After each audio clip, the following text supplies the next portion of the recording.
Lack of business skills has been identified as a major challenge to the uptake and growth of entrepreneurship as a means of job creation among the youth in Kenya.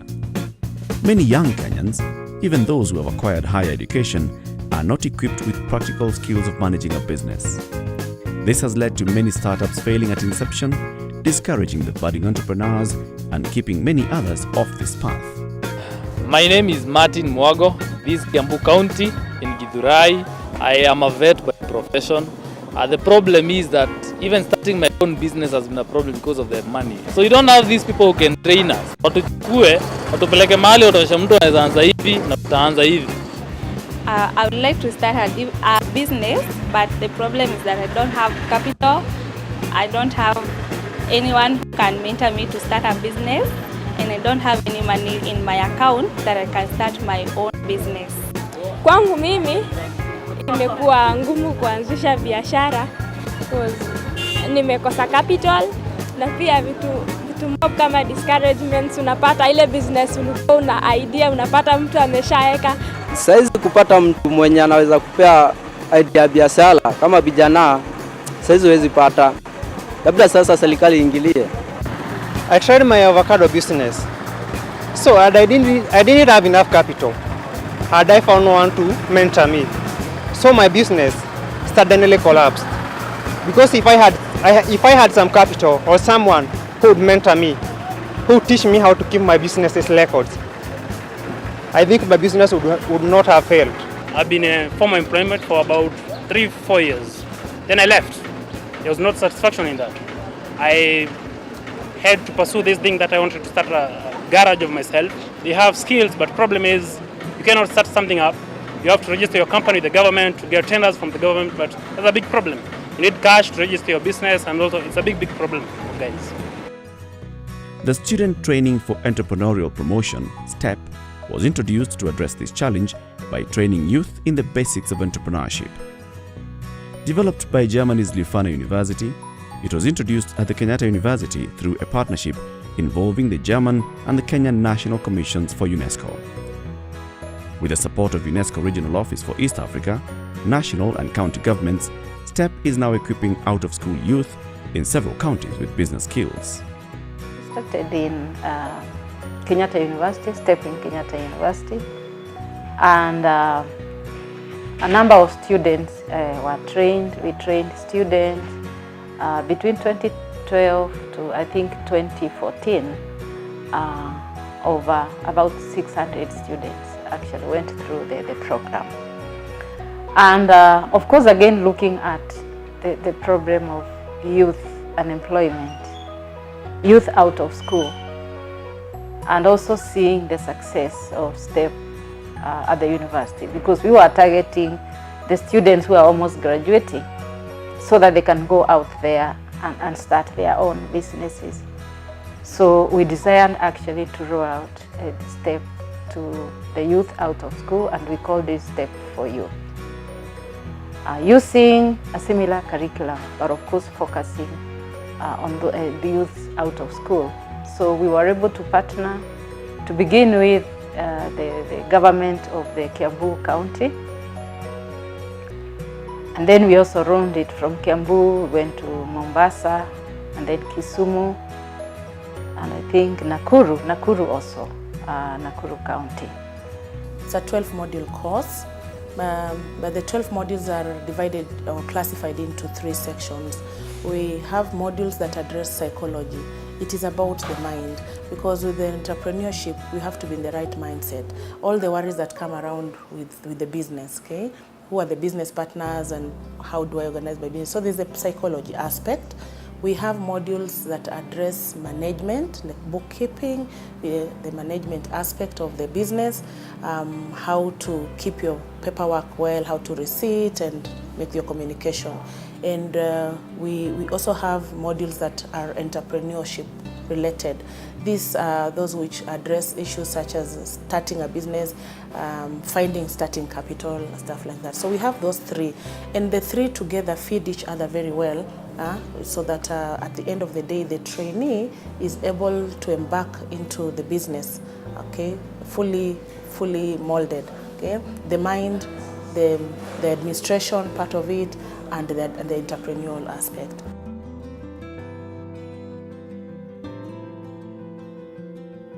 Welcome to Testa Fruit Company Limited. My name is Anzazi Kiti, the Managing Director.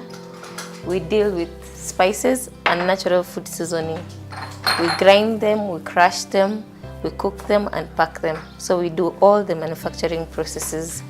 Anzazi was among the very first students of STEP while she was studying at Kenyatta University in 2012. After university, Anzazi worked for a top audit firm but quit after 2 years to found Testa Fruit Company. It has recorded tremendous growth. So at the moment, we also stock in different outlets, around 21 outlets, with our major outlets being all the Chandarana Food Plus supermarkets. And since recently, we got Eastmart supermarket. So we have Chandarana that has 10 branches or outlets, and Eastmart that has 7 branches. And then we have salespeople in Mombasa, Kwale, Kilifi, in Kericho, even in some towns in Nairobi. Although Anzazi holds a master's degree and is a certified public accountant, the practical approach to STEP training made all the difference to her business management skills. Bookkeeping can be more theoretical, but through STEP it was more practical, that everything that you go through in a business needs to be documented. So you have to document every unit, every shilling, everything actually that goes through the business needs to be documented.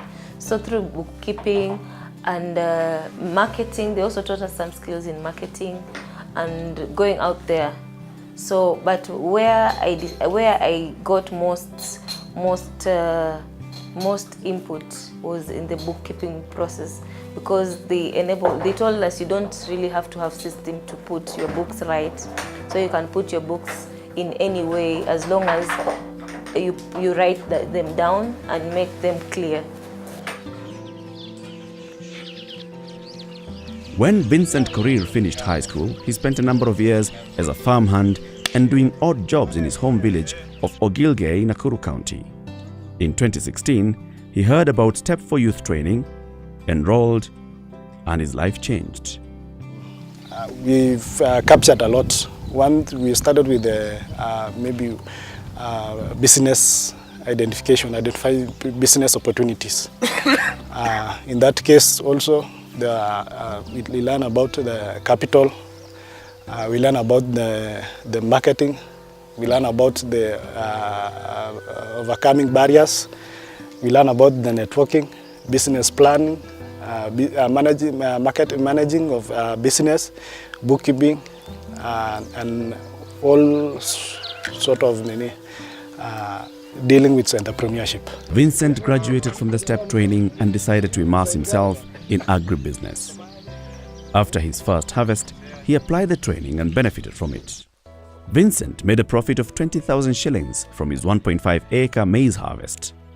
He now also grows sweet potatoes and kales, which earn him up to 4,000 shillings every month. He employs local youth as farmhands and has become a beacon of hope to them. His most fulfilling achievement out of STEP was helping his peasant mother to open a small shop serving the neighborhood.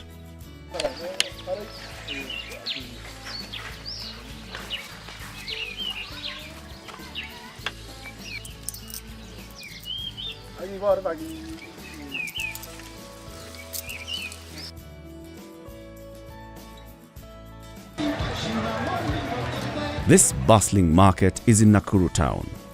Irene Wanjiro opened a second-hand clothes business after graduating from the STEP training in 2016. I went to college, I studied catering, so I was hustling, trying to get a job. There were no jobs. Later I got married, so I was raising my kids. After that, I started again searching for job. There were no jobs at all. And when she enrolled for the STEP training in Nakuru County, okay, it had helped me because, I was staying at home. I didn't have the idea that I can start my own business. I used to rely on job ya kuajiriwa. So when I went to college, that's when I get the idea that I can start my own business. What lessons from STEP have you applied to your business? Okay, after going the STEP college, I was able to know how to negotiate with my customers, how to market my job. I can now be able to market my job, bargain what I know. I'm not hot-tempered. I know how to handle them. Ata jioni, when it's dark, I know how to go and look for my customers outside. I'm not here inside the kibanda. And how to put on the records. Yes, it has helped me a lot. This modest young lady is already a powerhouse at this market. She has used that training from STEP to encourage fellow youths here to start a merry-go-round, with 10 members so far who save 100 shillings per day, paying out 7,000 shillings to one member per week.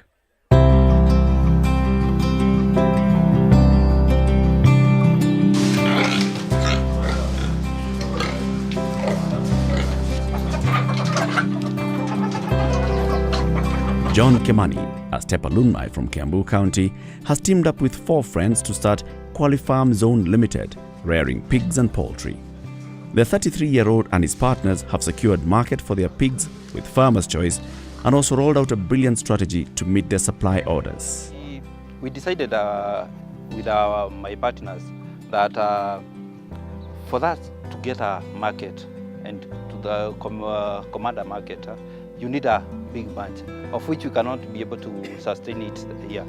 So what we did, we outsourced farmers. We give you a pig. Go and lay the pig. When he gives birth, give us 2. Keep the mother. So you are going to give us the 2 piglets, only that one. So when you are doing the marketing, so you want to sell some, because you are given a figure. Let's say you are told we want 20 pigs, and we have around 10, 15. We are going to the market, to those farmers. We pick 5 from them. Then it was a way of giving back to the society. John has another big story. This is Kumisa Sacco, where he sits in the leadership board as one of the founders. The Sacco started from humble beginnings by asking the youth to contribute 10 shillings daily into a savings kitty.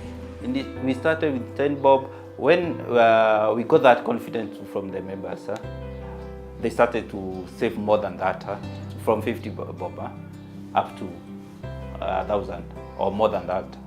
But the monthly, we have monthly deposit that it doesn't have any minimum. Yeah. Now, with close to 4,000 members, their loans portfolio is impressive. Right now, we are doing around 4 million in a month. So that's the range. So our budget every month, 4 million. We are doing asset financing, where people are buying the motorbikes, the taxis, and the drugs, the plots, what. So I have some examples. Like these are the motorbikes. This is a person who we bought a rad, so the loan is not fully serviced. We have this one. This car, it's a taxi. I think it's in Uber, something like that. We do the asset financing. Then we have the normal loans for the self-development. So for that one, we give you 3 times your saving. And we are giving the terms of payment. We can do the daily payment or the monthly payment. That one is a standard one. These youth are part of about 600 that have undergone STEP training. Evidently, this entrepreneurship training has the potential for a huge impact in employment creation, industrialization, and economic development. The success of this pilot phase is largely attributed to the partnerships between the implementing institutions, the national and the county governments. So the idea is to partner much widely, and I think there is no better place to start that partnership discussion than with the government, both at the national and at the county level.